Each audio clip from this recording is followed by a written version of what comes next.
इस सहाय आज के इस ऑनलाइन संडे स्कूल सर्विस में आपका स्वागत है। और संडे स्कूल को शुरू करते हुए अभी हम रिवाइवल सॉन्ग से गीत गाएंगे। गीत नंबर 83। प्रभु मोर संगी रे, हाय रे मोर संगी रे।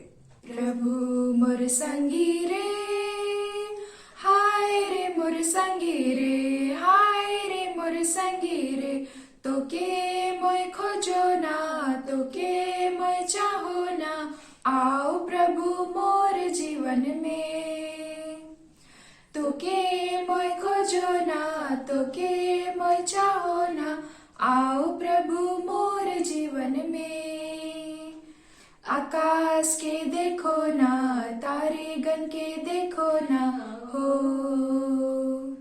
तोरे याद आवी मोके रे। आकाश के देखो ना, तारे गण के देखो ना हो, तोरे याद आवी मोके रे। तोरे याद आवी मोके रे, तोरे याद आवी मोके रे। तोरे याद आवी मोके रे, तोरे याद आवी मोके रे। प्रभु मोर संगी रे, हाय रे मोर संगी रे, हाय रे मोर संगी रे। तोके मोय खोजो ना, तोके मोय चाहो ना, आओ प्रभु मोर जीवन में। तोके मोय खोजो ना, तोके मोय चाहो ना, आओ प्रभु मोर जीवन में।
छोटे खंचवा लेके करेला गुलाल, छोटे खंखेड़ी लेके रखेला जुगाड़, छोटे खंचवा लेके करेला गुलाल। यीशु तो प्यार अपरंपार, यीशु तो प्यार अपरंपार।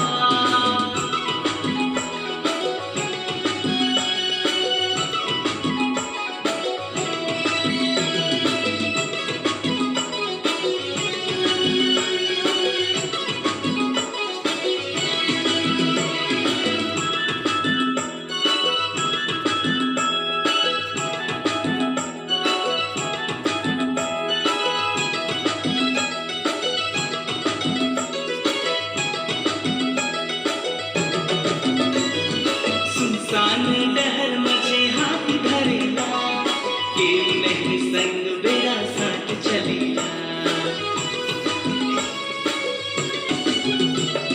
सुनसान डहर मचे हाथ धरेला, केहू नहीं संग बेड़ा साथ चलेला।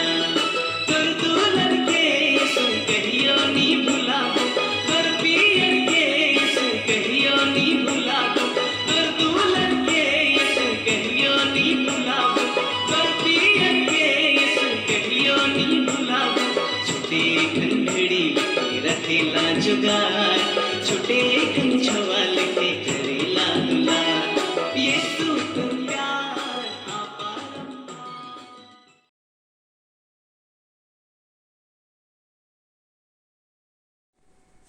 सभी को यीशु सहाय आप सभी का स्वागत है सीनियर क्लास में। और जैसे कि हमने लास्ट क्लास में देखा था पौलुस का रोम यात्रा, जो कि जहाज से उसने किया, जो कि हर एक नाना प्रकार की टापू से उसे गुजरना पड़ा। ये एक जल यात्रा है। और पिछले क्लास में हमने देखा था कि किस प्रकार से उनका जहाज जो कि यात्रा के बीच में टूट गई थी और वे लोग अब जहाज से उतरकर तैर करके एक टापू में पहुंच जाते हैं। तो उस टापू का नाम है मिलीते टापू। तो आइए हम देखेंगे कि पौलुस मिलीते के टापू पर किस प्रकार का कार्य को करता है, जो हमें मिलता है प्रेरितों के काम का 28 अध्याय का 1 पद से लेके 10 पद तक हम देखेंगे कि पौलुस का मिलीते टापू में किस प्रकार से अद्भुत कार्यों को उसने किया। तो जैसे पौलुस और उसके संग जितने लोग थे, जैसे कि मैंने उस दिन कहा था कितने लोग थे, और उसके साथ में करीब करीब 276 यानी 276 लोग थे जो कि बंदी थे, और उनके संग सूबेदार और जो नाव चलाने का जो कप्तान था वे लोग थे। तो सब कोई जहाज से तैर करके मिलीते टापू तक पहुंच गए। उसके बाद में हम देखने को पाते हैं जैसे ही वे लोग मिलीते टापू में पहुंचे तो मिलीते टापू के जो निवासी थे वे बड़ी प्रेम से उनको ग्रहण किया, और उन्हें उस समय जाड़े की समय थी यानी सर्दी की समय थी, तो उन्हें जाड़े की कपड़े दी, गर्म कपड़े दी, उन्हें अच्छा खान पान दिया, अच्छी व्यवस्था दी रहने के लिए। तो उस समय जैसे कि जाड़े की समय थी तो उन्हें ठंड भी लगी होगी। तो पौलुस वहां पे एक लकड़ी का ढेर था, तो उस लकड़ी का ढेर को जलाने को गया। तो जैसे ही वो पौलुस लकड़ी का ढेर को इकट्ठा किया और जैसे आग जलाने गया, जैसे ही वो लकड़ी पर आग लगी वैसे ही एक सांप उस आग का तापमान को पा करके उस लकड़ी से बाहर निकला और पौलुस के हाथ में आ गया। तो यहाँ पे देखिए मिलीते टापू के जो लोग थे वे लोग पौलुस के बारे में एक मनोधारणा निकाले कि निश्चय ही ये बंदी है, निश्चय ही ये हत्यारा है, कि परमेश्वर देखिए उससे न्याय कर रहा है और सचमुच वो जो सांप है उसे जीवित नहीं रखेगा। लेकिन यहाँ पे देखिए कि पौलुस क्या करता है, उस सांप को पकड़ के फेंक देता है। तो उसके बाद में वे लोग सोचते हैं कि शायद अभी पौलुस बेहोश होके गिर जाएगा, या वे सोचे कि सांप उसे काट लिया होगा। तो वो उस सांप का विष से वो उसका शरीर विष में चला गया, उसका शरीर में विष चला गया होगा और वो बेहोश होके गिर जाएगा या फिर मर जाएगा। लेकिन ऐसा नहीं हुआ, पौलुस भला चंगा था। तो जो मिलीते टापू के लोग थे वे लोग और एक बार उनका मनोधारणा यहाँ पे बदल गया। वे लोग कहने लगे कि ये देवता है कि ये सांप उसके हाथ में आया, फिर भी सांप उसे नहीं काटा। तो फिर पौलुस उसके बाद में वहाँ के जो एक प्रधान थे जिनका नाम था पुबिलियुस, उसका भूमि वही मिलीते टापू के निकट था। तो उसके घर को गया, जो पुबिलियुस था उसने अपने घर पे उन्हें पनाह दिया, उन्हें रहने की व्यवस्था दी, उसे सोने की व्यवस्था दी। तो उनके घर को वो ले गया। उसके बाद में देखेंगे कि पुबिलियुस का जो पिता वो ज्वर में था और आंव लहू से रोगी पड़ा हुआ था। तो जैसे पौलुस उसके पिताजी को देखे तो वो उसके लिए प्रार्थना किया और उस पर हाथ रख के उसे चंगा किया। जैसे ही मिलीते टापू के लोगों को पता चला कि पुबिलियुस के पिता का ज्वर छूट गया और वो पूरी तरह चंगा हो गया, तो जितने उस शहर के, जितने उस टापू के रहने वाले जितने लोग थे वे लोग आए उसके सामने में, पौलुस के सामने में आ गए और जितने बीमार थे उनको चंगा किया। इसी तरह से वहाँ के लोग पौलुस के बहुत आदर दिए और जो भी आवश्यक सामान उनके लिए था जो उनको यात्रा के समय में चाहिए वो उन्हें दिया, और पौलुस और जितने बाकी लोग थे उस वहां से उन्हें विदा किया। इसके बाद में हम देखेंगे आगे प्रेरितों के काम का 28 अध्याय का 11 पद से 31 पद में देखेंगे कि पौलुस अब रोम की ओर आगे बढ़ने लगा। तो 3 महीने के बाद में जो कि सिकंदरिया का एक जहाज जो कि रोम की ओर जा रहा था, उसमें वे लोग सवार हुए और वे लोग अपनी यात्रा को पुनः शुरू किए। उसके बाद में वे लोग सुरकुसा में अपना लंगर डाला और वहां पे 3 दिन तक वे टिके रहे।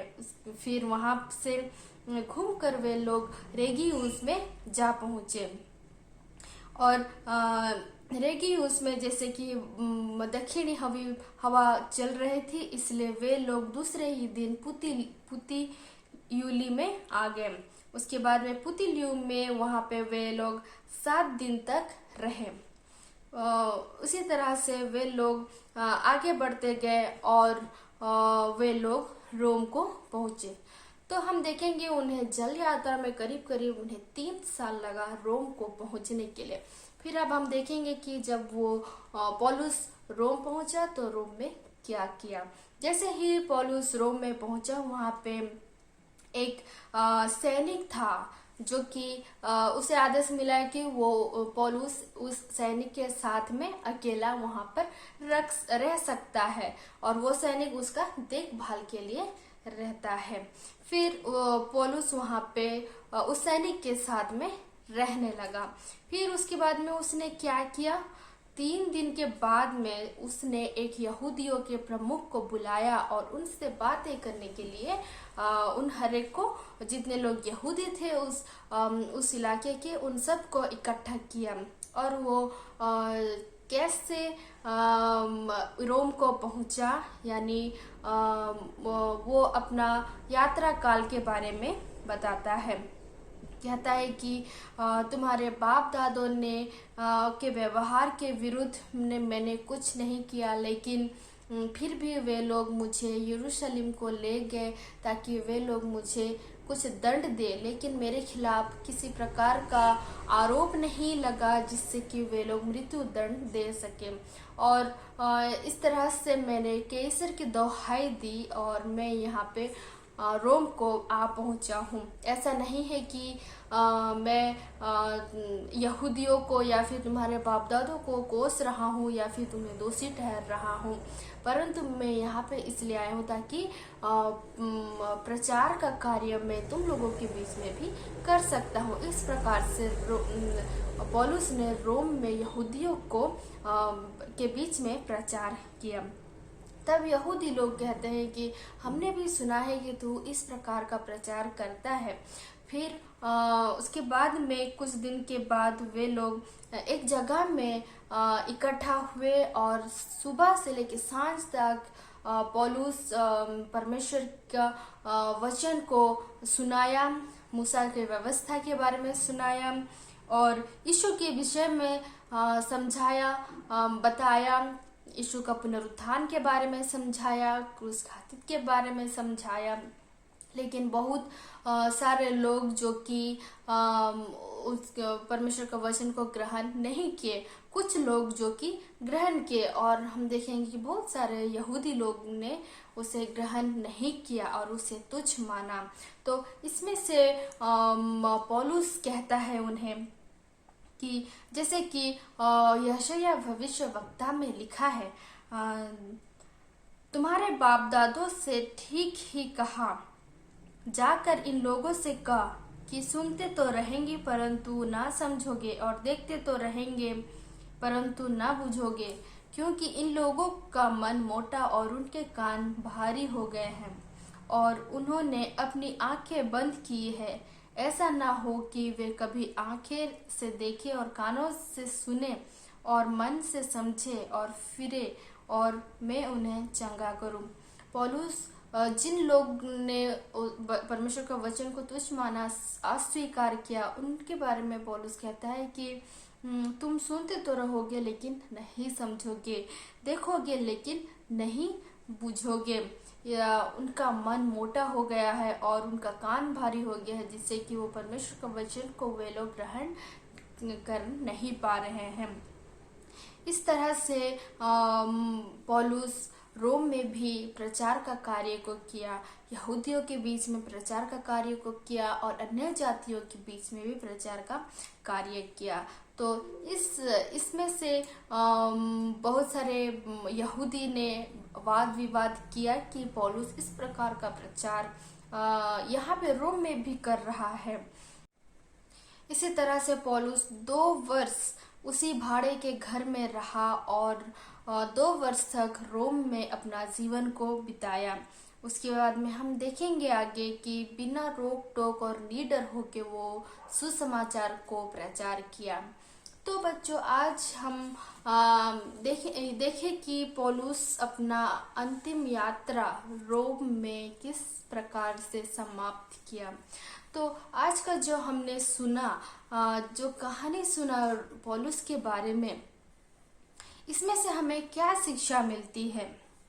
इसमें से हमें यही शिक्षा मिलती है कि आत्मा का फल जो कि प्रेम, आनंद, मेल, धीरज, कृपा, भलाई, विश्वास, नम्रता और संयम, ये जो है ये परमेश्वर की आत्मा की ओर से है।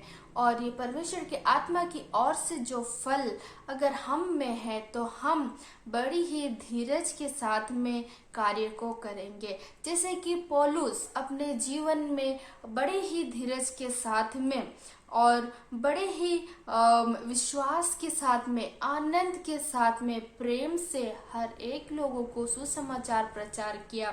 इतने कि यहूदी लोग जो कि उसके खिलाफ थे, उसके विरुद्ध जाते थे, उन तक वचन को प्रचार करने से वो खुद को नहीं रोका। वो कहीं भी अपने आप को नहीं रोका, नहीं सोचा कि वे लोग मुझे मेरा विरोध करते हैं तो मैं क्यों उनको प्रचार करूंगा। लेकिन ऐसा नहीं है। जो यहूदी लोग थे वे लोग चुने हुए लोग हैं, तो उनके बीच में सुसमाचार को पहुंचाना, उनको यीशु मसीह के बारे में बताना, ये उसका कर्तव्य था। और वो अपने कर्तव्य में निडर हो करके बड़े ही प्रेम और आनंद से आगे बढ़ता गया। और हम इसी तरह से देखेंगे कि वो अपना यात्रा रोम तक वो ले आया। ये बहुत ही साहस की भी बात है। अगर ये बात हम पर आती है तो हम इस प्रकार का यात्रा जो कि कई सालों की यात्रा, या तो ये पद यात्रा भी है, यह तो ये जल यात्रा भी है, और जहाँ पर आंधी तूफान का सामना करना पड़ा, जहाँ पे बहुत सारे लोग परसिक्यूशन करने लगे, जहाँ पे बहुत सारे विरोधी उठ गए, लेकिन पौलुस कभी भी नहीं डरा, वो आगे बढ़ते गया। इसी प्रकार से हमें भी परमेश्वर का सुसमाचार को फैलाने में पीछे नहीं हटना है। जैसे कि सबसे बड़ी आज्ञा जो कि हमें यीशु मसीह अपने शिष्यों को दिया है, तो वो शिष्य हम भी हैं। जैसे कि मत्ती 28:20 में कहता है कि 19:20 में कहता है, इसलिए तुम जाओ, सब जातियों के लोगों को चेला बनाओ और उन्हें पिता और पुत्र और पवित्र आत्मा के नाम से बपतिस्मा दो, और उन्हें सब बातें जो मैंने तुम्हें आज्ञा दी है मानना सिखाओ, और देखो मैं जगत के अंत तक सदा तुम्हारे संग हूँ। इसी प्रकार से जो वो आज्ञा हमें दिया है, तो हमें उस आज्ञा का पालन करना है। हमें हर एक लोगों के पास में सुसमाचार को पहुंचाना है। जबकि हम अब समझदार हो गए हैं, जबकि हम अब जवान हैं, तो हमारा ये कर्तव्य है, इतनी सूझबूझ हम में है कि हम अपने दोस्तों को, अपने पड़ोसी को हम सुसमाचार प्रचार करने पाएंगे, यीशु मसीह के बारे में कह पाएंगे।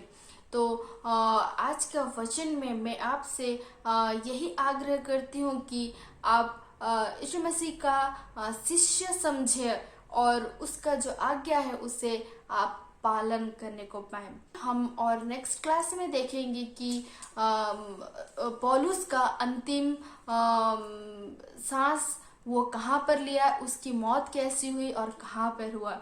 तो आज के लिए इतना ही। आप सभी को बहुत बहुत धन्यवाद कि बड़ी धैर्य के साथ में आपने इस क्लास को देखा। धन्यवाद। इससे है हम प्रार्थना करें। हे सर्वशक्तिमान ईश्वर दयालु पिता, हम तुझे धन्यवाद देते हैं, बीते दिनों में हमारे संग साथ रहा, हमारी रक्षा रखवाली की, हमें सुस्वस्थ रखा और आज के दिन को हमें देखने को दिया। तेरी दया और प्रेम से आज हम इस ऑनलाइन संडे स्कूल में शामिल होने को पाए हैं। जो भी शिक्षा आज दी गई वचनों के माध्यम से, गीतों के माध्यम से, एक्शन सॉन्ग के माध्यम से हमारी सहायता मदद कर कि उसे हम अपने जीवन में लाने पाए। हम अपने आप को तेरे दया रूपी हाथों में समर्पित करते हैं। हमारे संडे स्कूल के सभी बच्चों के लिए प्रार्थना करते हैं कि वे तेरे भय और प्रेम में बढ़ें और पढ़ाई में मन ध्यान दें। सारे संडे स्कूल टीचर्स के लिए प्रार्थना करते हैं, उन्हें बुद्धि दे ताकि वे अच्छे से क्लास लेने पाएं। इस ऑनलाइन सर्विस के द्वारा सबों को आशीष प्रदान कर, हमारे पाप दोष अपराध को क्षमा कर। इस प्रार्थना को तेरे बेटे हमारे उद्धारकर्ता प्रभु यीशु मसीह के नाम से मांगते हैं, आमीन। हे हमारे पिता, तू जो स्वर्ग में है, तेरा नाम पवित्र किया जाए, तेरा राज आए, तेरी इच्छा जैसे स्वर्ग में है वैसे पृथ्वी पर भी हो। हमारे प्रतिदिन की रोटी आज हमको दे और हमारे अपराधों को क्षमा कर, जैसे हम भी अपने अपराधियों को क्षमा करते हैं, और हमको परीक्षा में मत डाल परंतु बुराई से छुड़ा, क्योंकि राज और पराक्रम और महात्म सदा तेरे ही हैं, आमीन। प्रभु शक्ति अब दे, शक्ति अब दे, शक्ति अब दे मुझे, तब मैं ज्योति देऊंगा हर जगह हर समय। जब लुम तू ना आवेगा, जब लुम भोर ना होवेगा। प्रभु शक्ति अब दे, शक्ति अब दे, शक्ति अब दे मुझे, तब मैं ज्योति देऊंगा हर जगह हर समय। जब लुम तू ना आवेगा, जब लुम भोर ना होवेगा। और हमारे प्रभु यीशु ख्रिस्त की दया, ईश्वर का प्रेम और पवित्र आत्मा का मेल मिलाप हम सबों के साथ होए, आमीन। यीशु सहाय।